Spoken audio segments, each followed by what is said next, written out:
Nakahanda ang MMDA sa nakatakdang tigil pasada ng grupong Piston bukas. Sa ulat ng Radyo Pilipinas, sinabi ni MMDA General Manager Yusek Nicolas Torre III naka-standby ang kanilang mga asset para magbigay ng libreng sakay sa mga ma-stranded na pasahero.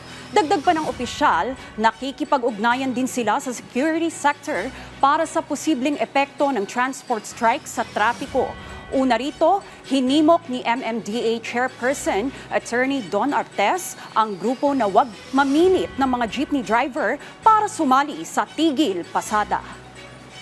We are closely coordinating with our security sector regarding sa assessment niyan, no? Kung ano ang magiging impact, ano ang expected impact, and we'll support them accordingly. We'll support our other security sector and the other government agencies para hindi naman gaanong